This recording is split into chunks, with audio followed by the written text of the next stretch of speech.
Clar, és espectacular. Fixeu-vos que és molt curiós, dins el món de les simfonies famoses, que segurament la 40 compartiria amb la Sinfonia del Nou Món i amb la cinquena de Beethoven, totes tres són sinfonies amb tonalitat menor, que acostumen a ser les tonalitats que de petit sempre ens diuen allò que ens diu el profe de música quan comencem, no? Major alegre, menor trist.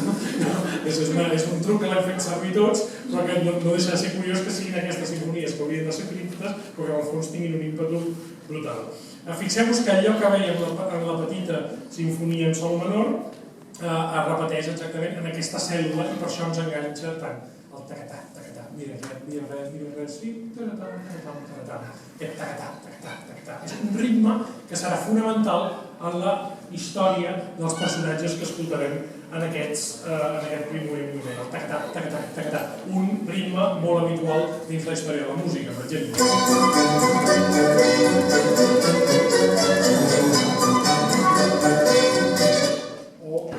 Més conegudament, el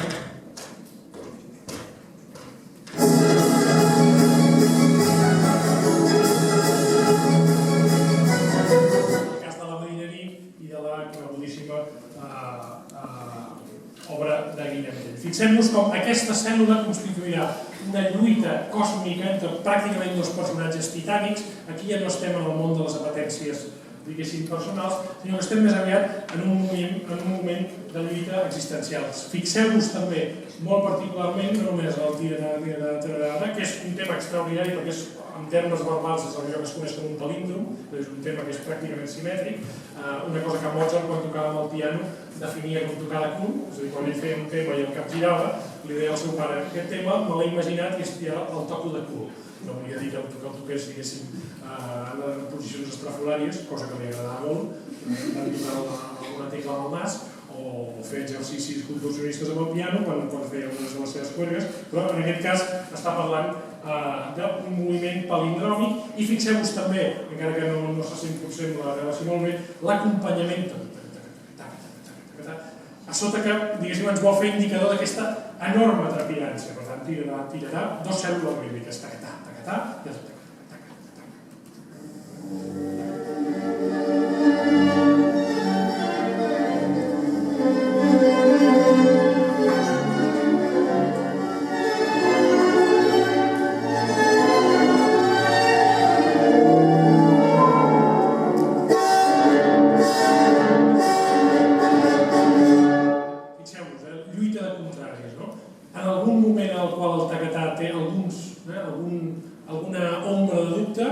Mozart de seguida l'acerta. Tacatam, tacatam, tornem-hi.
Directament per respirar.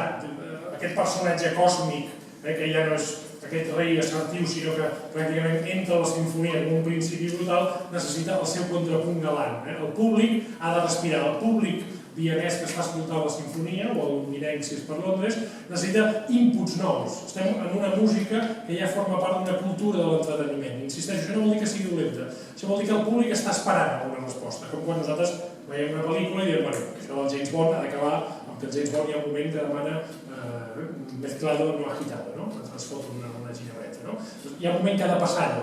La gràcia del cineasta és posar-ho en el moment adequat, no? Doncs aquí passa el mateix. Ara, per tant, respirem. Novament, el gest operístic, quan més abans, el prec, la reverència, el mirat.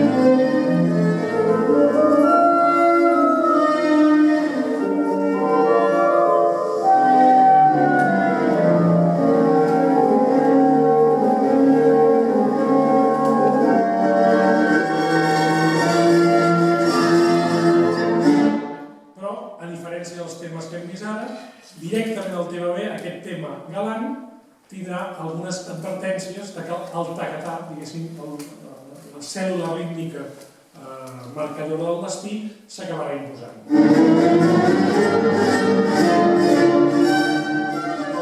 Són claríssimes. Aquí hi ha un dubte. Tirarà. I què fa el compositor? Esvair de cop, com hem vist abans, el dubte.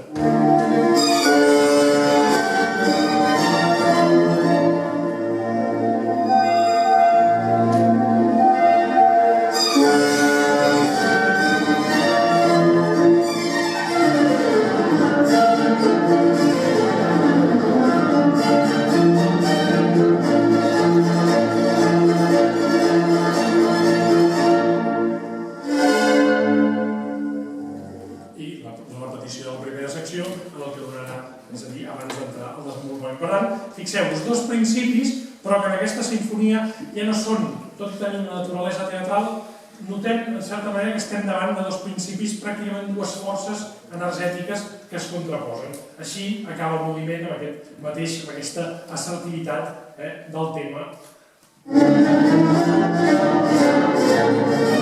La l'exposició.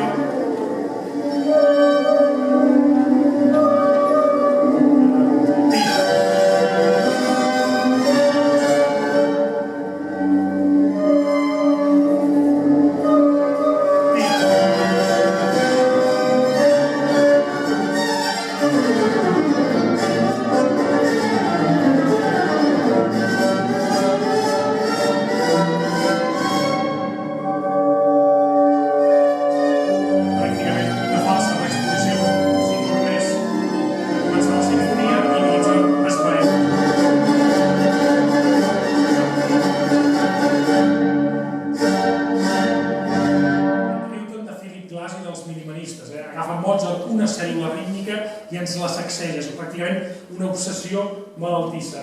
Què ha de fer en el segon moviment després d'aquest esclat on pràcticament els dos personatges aquests que lluiten amb el tacatà, diguéssim, com a clavencador, ens han deixat absolutament esgotats. Mozart ara ha de fer un descans. El segon moviment sempre és el moviment galant, l'ària, en la qual un personatge, com hem vist abans a l'Apol·lo Quintus, canta una pèrdua, un desamor, etc. Però fixeu-vos com Mozart, sempre Mozart, i ens fa un moviment, que comentarem només la cèl·lula inicial, però bastant curiosa.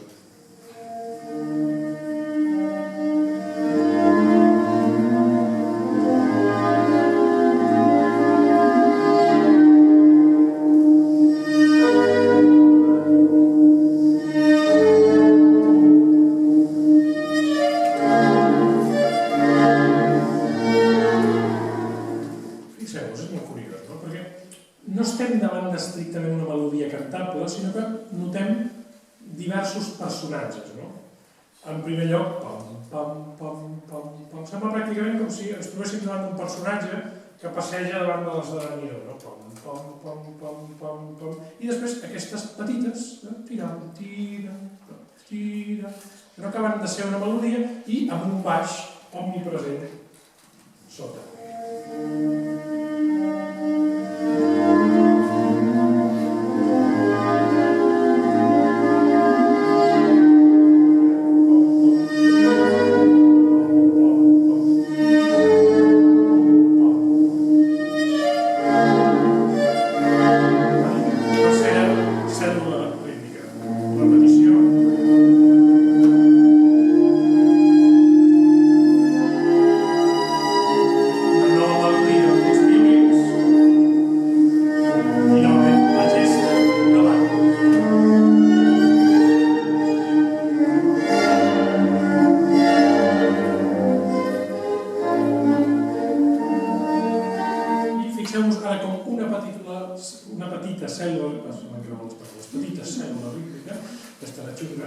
Esdevé el motiu conductor del que serà després tot el moviment. Aquest tira, aquesta petita brodadura. Els violins, que és un ésser absolutament accessori dins aquesta conversa de diversos personatges que hem escoltat, un senyor que va caminant, un baix que va fent i uns violins que van fent la seva reflexió.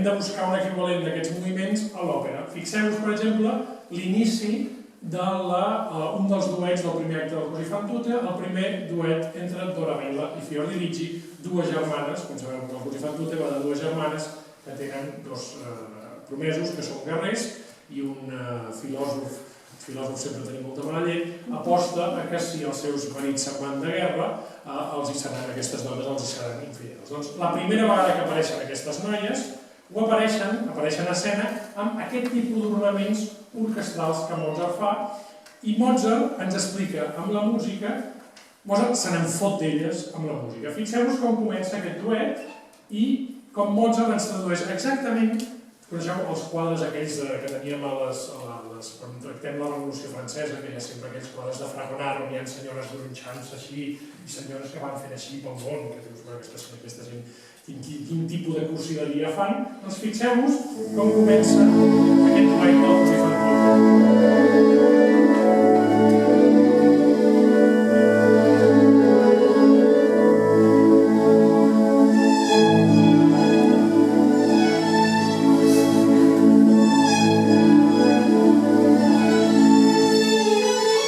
Si vosaltres escolteu aquesta música sense que jo us faci la paròdia, diu, bueno, això és una música maca. Però Mozart està volent que la gent que escolta aquesta òpera s'imagini a dues pijes, que és el que són Dorabella i Fiordiligi. Són dues pijes que no han patit mai a la vida i que ara els nòvios se'ls en van i com que són dues pijes es foten a plorar.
Observa't un poc, però estan separades. I què fa Dorabella, que és la germana que està afligida perquè és la germana que té un paper menor a l'òpera? Van caminant a ensenyar-li la foto. Perquè vol que la germana estigui gelosa.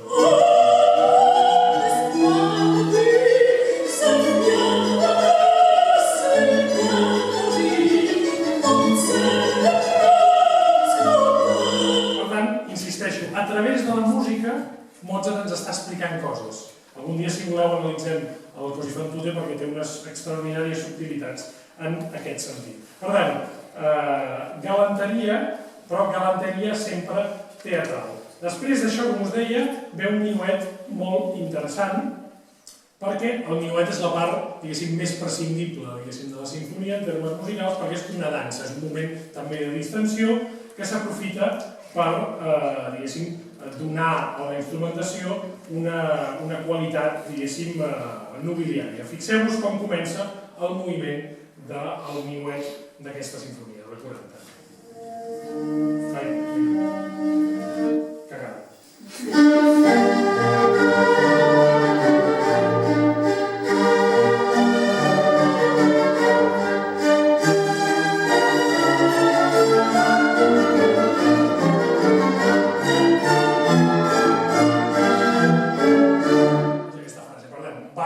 Absolutament noble, un ball amb el qual ens imaginem algunes persones ballant, però Mozart sempre se'ns està fotent una mica a nosaltres.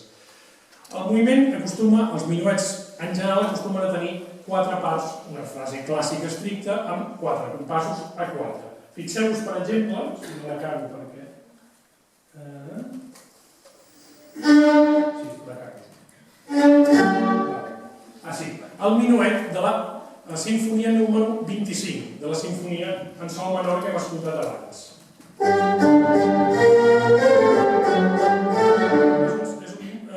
És un minuet que segueix estrictament la mesura del ball. Si ho puc fer...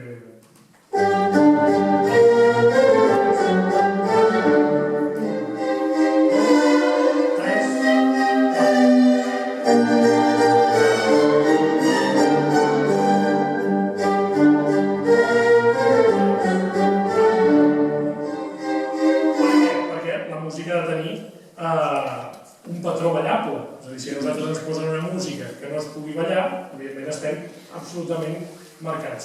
El que fa, mancats de patró, el que fa Mozart en aquest minuet de la 40 és fer un patró ternari, ternari, binari, binari i quaternari. És a dir, destrueix absolutament el ball.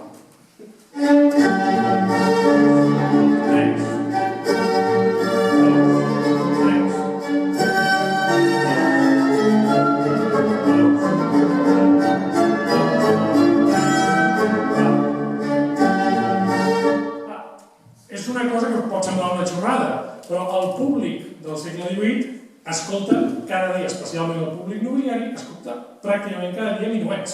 Per tant, està acostumat, és com si nosaltres escoltéssim ara una música disco que no fes tuix, tuix, tuix, sinó que fes tuix, tuix, tuix, tuix, tuix, amb el gintònic i dius, no, escolta, això què és? Llavors, el públic del segle XVIII diu, hòstia, aquest tio, què està fent exactament? Per tant, la dansa cortesana sobrepassa aquest clima, diguéssim, nobiliari. El quart moviment, que ja és, per dir-ho això, estirat a la màxima oposició, per tant hem vist aquestes lluites de contrari, aquest esperit una mica més metafísic dels contraris que veiem teatralment a la sinfonia, arriba al quart moviment i al final d'aquesta sinfonia, que ens va relacionar directament amb alguns aspectes de les òperes. Fixeu-vos com el quart moviment és una estricta batalla entre una força afirmativa i una força negativa. Per tant, aquelles dues forces que havíem vist al primer moviment, aquelles dos, el tirarà, tirarà, i aquell tirarà, tirarà, tirarà, es disparen en la seva més alta oposició. Hi ha el tema, quan jo analitzo els temes, i per això ho heu de fer sempre que escolteu una sinfonia clàssica, el tema és pràcticament com el color que escull el pintor. És a dir, quan el pintor està volent posar aquell vermell, doncs vol posar aquell vermell potser perquè vol, diguéssim, aquell fons vermell, perquè vol donar una sensació, diguéssim, d'exuberància. Llavors, quan tria el vermell, doncs, té unes intencions. Els músics fan el mateix, quan estan pensant en quin tema il·lustrarà l'inici de la sinfonia, estan vestint el caràcter que interpretarà aquesta dialèctica. Fixem-nos en aquest tema tan particular.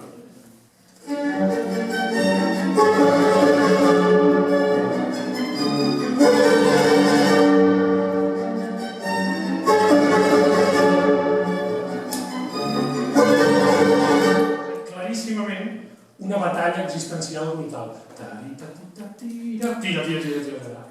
És una batalla entre aquell personatge que veiem entrar al temple sinfònic. No. La traducció en paraules seria exactament això. No.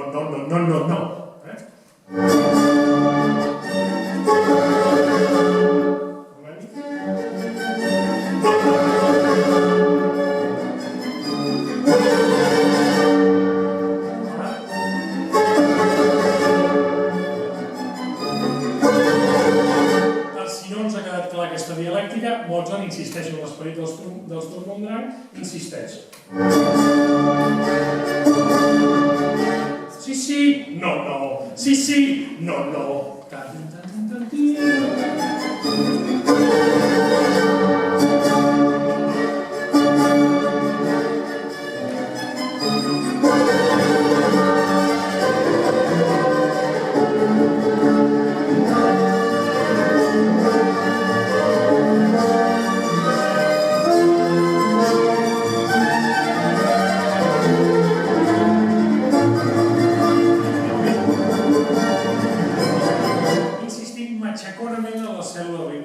Estem davant de dos projectes existencials que s'afirmen i es neguen.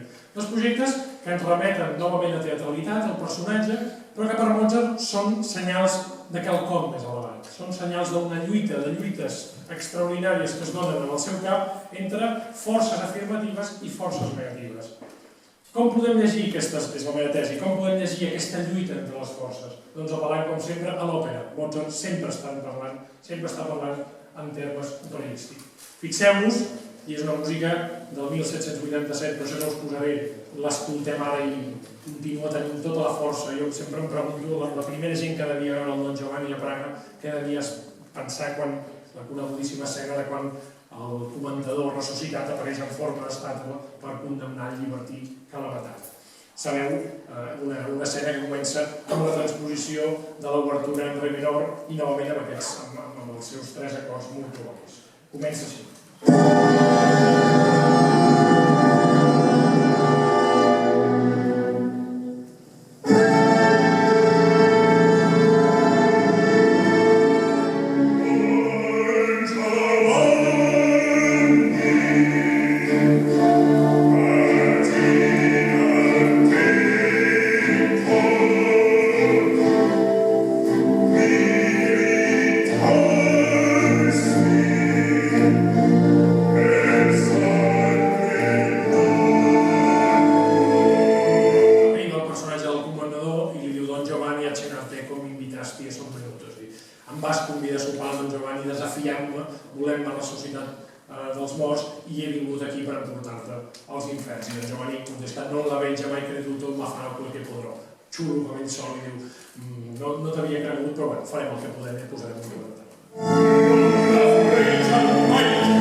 I llavors es produeix aquesta lluita de contraris brutals en la qual el comandador li diu pentiti scelenato, arrepenteix, tan desgraciat, i ell li diu no vecchio infatuato, no, vell infatuat. I llavors comença una retaïla de sis i de dos, que és la força justament que veiem a la corada.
És aquesta dialèctica el que veiem dues forces naturals com són el comanador, el portador de justícia i el seductor.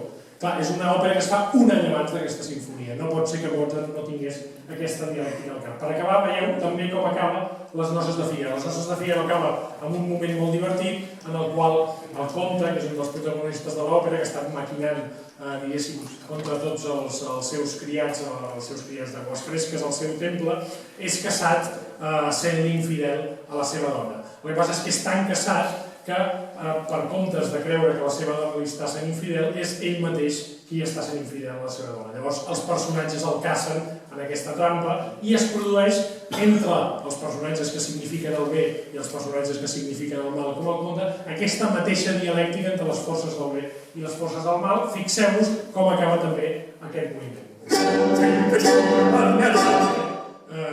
Aquest gente, gente, alarmi, alarmi és el principi del finale, quan el comte descobreix a Fígaro coquetejant amb la que ell creu que és la seva dona, però en realitat és Susana, la dona de Fígaro disfressada, i quan la veu diu gente, gente, alarmi, alarmi, perquè vol que tota la gent vegi com la seva dona li està fotent les banyes quan és ell qui fa poc estava coquetejant amb Susana. Per tant, gente, gente, alarmi,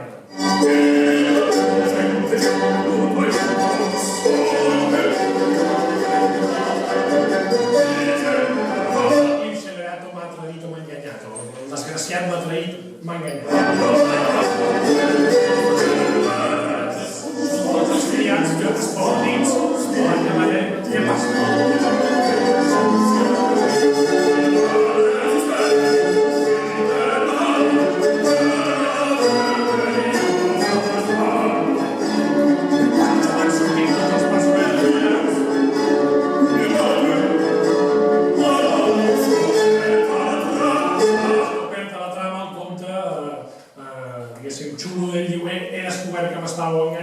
La pèrfida d'A, és a dir, la punyetera de la meva dona, per no dir una altra cosa, l'he descobert i m'està enganyant, i per tant tots els personatges comencen a cantar home, perdona-la, perdona-la, i el comte, evidentment, diu el que abans deia Don Giovanni.